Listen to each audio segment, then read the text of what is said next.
everybody, we're in Twin City, Georgia at George L. Smith State Park. It's really pretty back there. It reminds us of one of our state parks at home. So are you ready? Yeah. I am too, so let's go because it's hot. George L. Smith II State Park. It didn't say anything about being second on that. In half a mile, turn left. Okay, Yeah.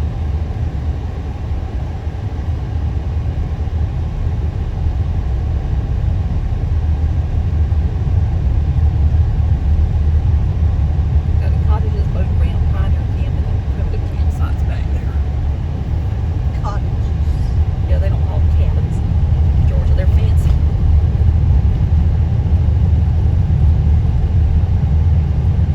Cottage sounds so much better. Sounds richer too. That's probably why they cost so much. Smiths. Because everybody has a beach cottage. Oh, look at the turtles running across the road. One place in South Carolina, you got villas in. Yeah. Those are really expensive. And they got picnicking over there.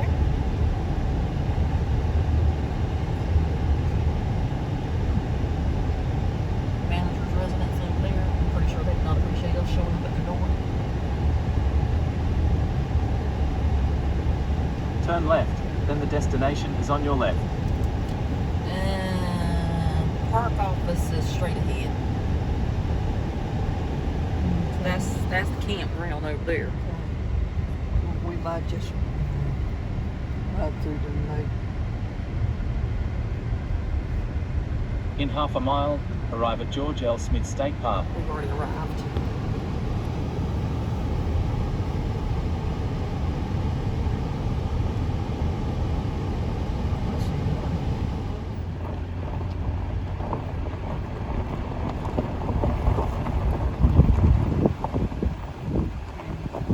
Is that a museum right there? That's what it says.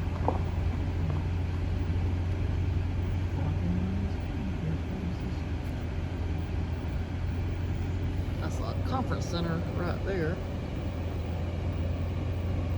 Starting off right there. So those trees out there in the water remind me of our beautiful Goodall State Park in Camden, South Carolina. I bet you this place is beautiful in the fall. Might have to come back.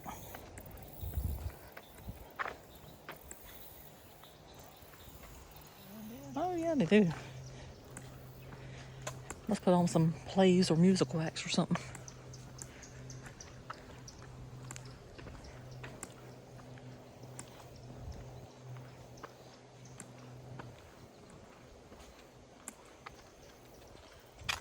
It's so pretty.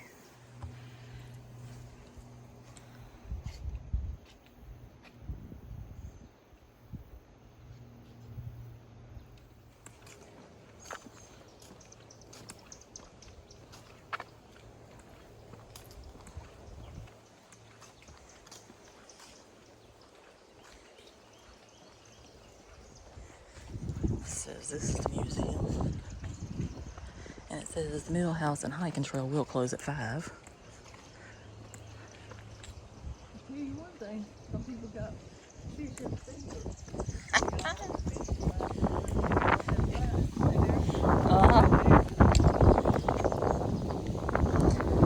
Well, Dad did that the other day where we were at.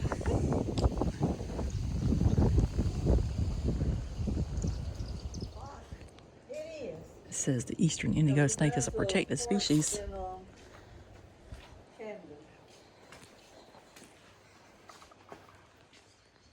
How you pronounce that, Donna? Goodall State Park in Camden, South Carolina. They got cypress trees out like that. Oh, really? Yeah. The lake is not that big, but it's still not that.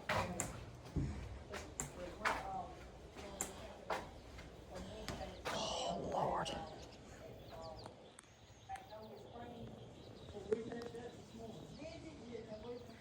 That is an old Coca-Cola machine. It says pause, refresh yourself.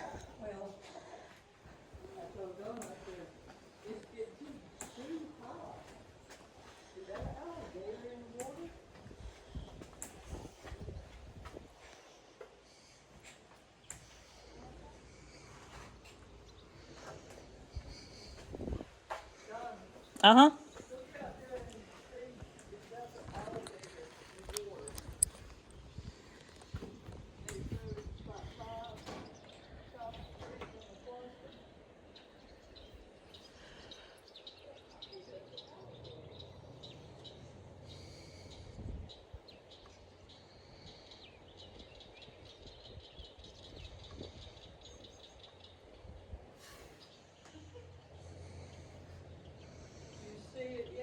I don't see it from here.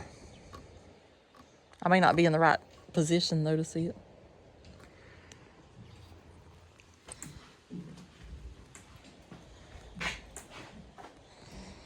It says 96 pounds Waterground cornmeal.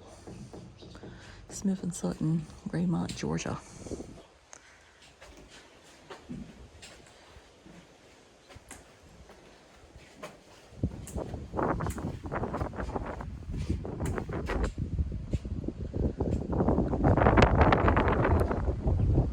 Probably did. You know how those alligators are if they know I'm here.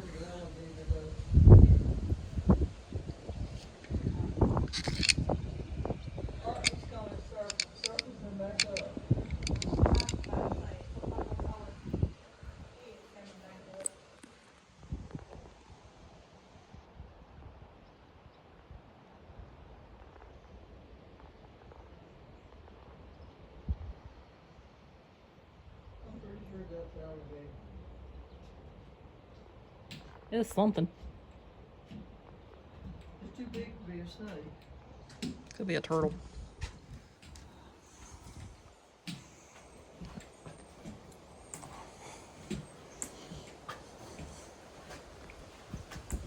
I bet he's cute down here in the fall. This might be a good place to come back to in the fall. Well, whatever. I can tear up the interstate.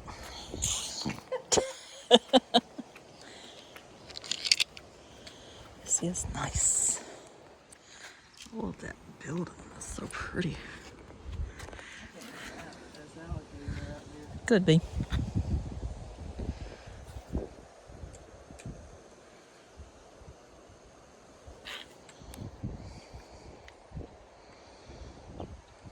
Is this the mail?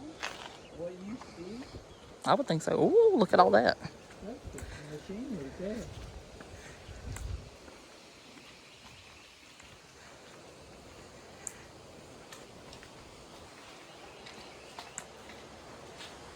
Yeah, that's what they use to use for the first there. Mm-hmm.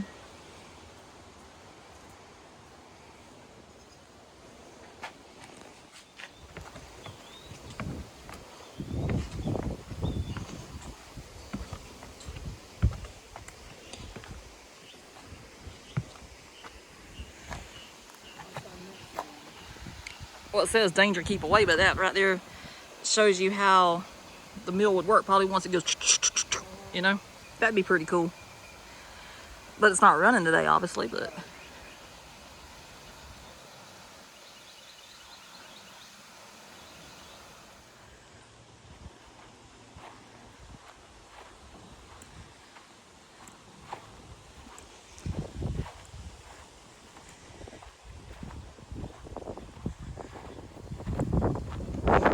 They do have a swing over there that you could come out here and just sit and look at all the beautiful trees.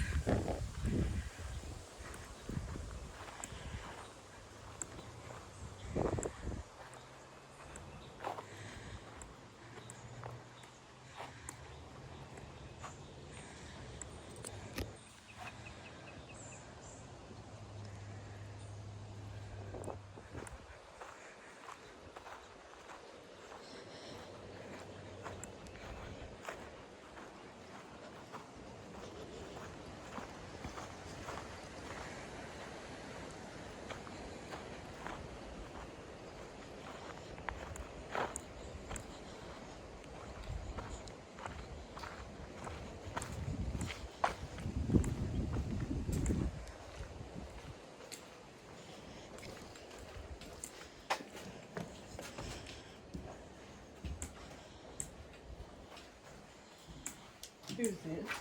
Right there. Looks like they bag it up. Yeah.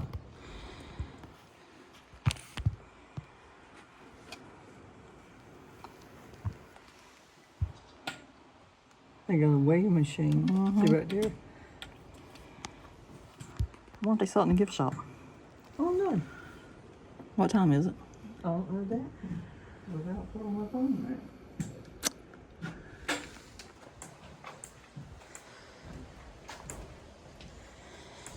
It says Parish Pond Watson Mill 1880, a unique piece of history. Parish Mill, now known as Watson Mill, used a turbine to convert water into usable energy. The turbine differed from a water wheel in that it created swirl and could process more water by spinning faster. This component allowed the turbine to be much smaller than a water wheel of the same power. The construction of the dam was considered an engineering feat as no heavy machinery was available at the time. Built by hand, each load of dirt was shoveled and transported by local African Americans and Irish immigrants. The mill was constructed atop the dam to provide the greatest water depth for generating power to the turbine.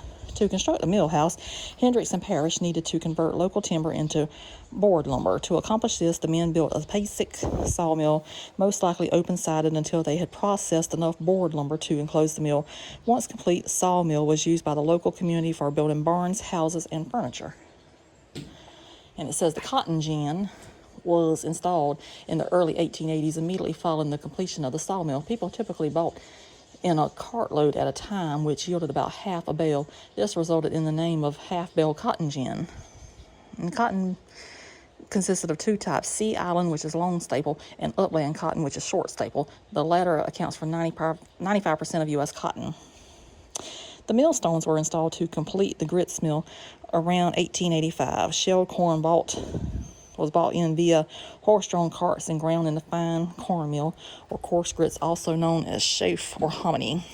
In 1945, the grist mill was the only functioning machinery in the mill when Hubert Watson purchased it. Watson continued to grind corn and sell it across the South until 1973, when the mill was closed. The property was sold a year later to the state of Georgia and became George L. Smith II State Park. The grist mill lay dormant until it was restored in 1998. At this time, the turbine was replaced with a pre-1913 refurbished model, which used 50% less water. The mill is still operational for demonstrational purposes and is capable of grinding 200 pounds of corn an hour. So that would explain that 1880 that I saw wherever it was at.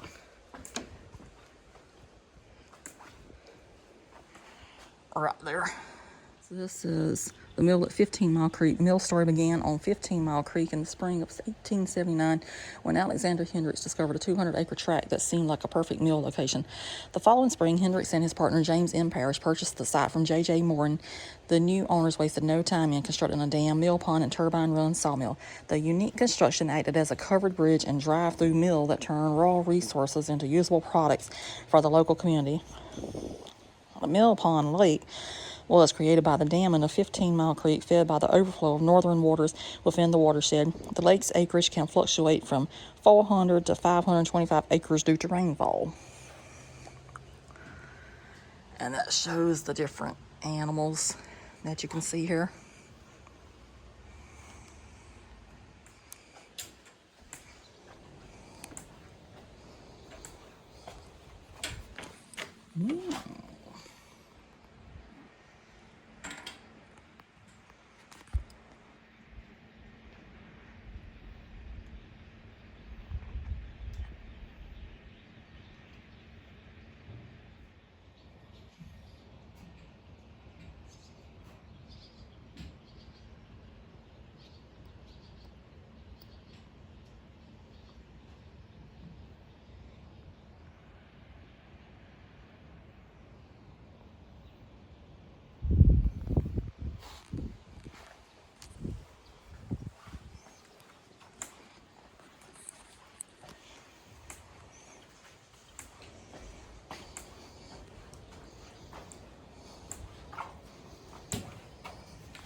I do think Mom is right that that's an alligator out there. If it was a little bit closer, I could see, maybe. The birds are very active though. They're having the time of their life out there.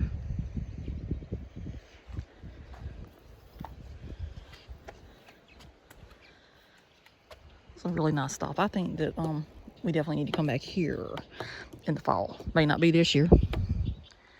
Might be sometime though.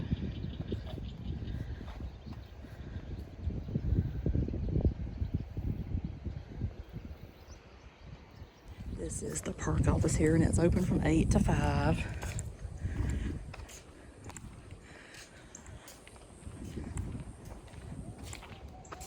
Oh, we got park maps up there.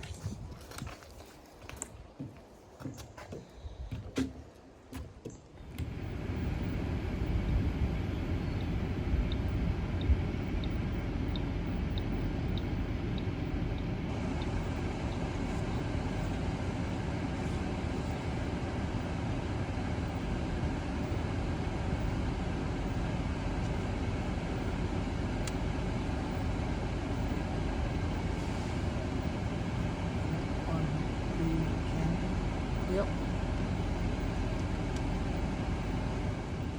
Proceed to the route. I'm guessing you could turn back around. Just want to see how they look. You know how things look Proceed to anyway. the You're going right. to stay, you know.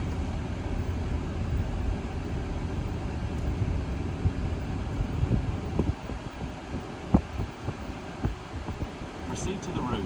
You just have to excuse my GPS. He is excited trying to get us to the next location. But we took a detour on him. Proceed to the route. So these are the cottages here. Proceed to the route. Oh, they look nice too, don't they, Mom? Proceed to the route. That one's handicap accessible there. Proceed to the route. That one is too. Maybe they're all handicap accessible. Proceed to the route. Oh, look at the thing in the backyard. That's nice. That's a big one there. I don't know how much that one is, but that one's nice. Proceed to the route. Ain't got nothing on it. I don't have a detailed sheet here. You have to Proceed go to the route. You have to go to your website and see what that is. Yeah. Proceed to the route. Proceed to the route. Proceed to the route. There's one there. Oh, yeah. That one's got a nice back porch on that one. Proceed to the route. That one could be handicap accessible too, though. It's got a ramp. That's cottage number 8. Excuse me, something. Yep. Proceed to the route. I like that. And 6. Proceed to the route. Oh, that's nice.